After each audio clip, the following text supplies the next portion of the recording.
আজকের আমি বানাবো বেগুনের একটা রেসিপি। আমরা সকলেই তো বেগুন ভাজা খেয়েছি হলুদ নুন মাখিয়ে। তো এটা একটু অন্যরকম। তো দেখো, আমি প্রথমে তেলে 5 ফোড়ন আর একটা শুকনো লঙ্কা দিয়ে দিয়েছি। তারপরে হচ্ছে কেটে রাখা বেগুনগুলোও দিয়ে দিলাম। তো বেশ কিছুক্ষণ নাড়াচাড়া করব।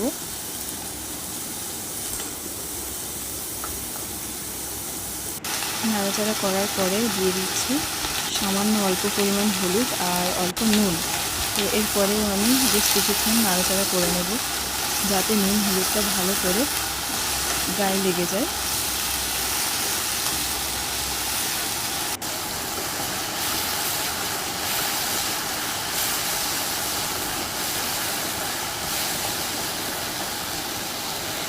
প্রায় ভাজা ভাজা হয়ে এসেছে।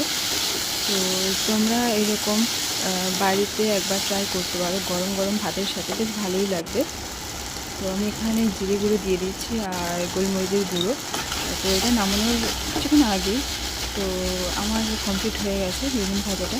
তো তোমরা একবার কিন্তু করে দেখতে পারো, বেশ ভালোই লাগে। গরম ভাতেই বেশি ভালো লাগে, রুটির সাথেও ভালো লাগে খেতে। টাটা।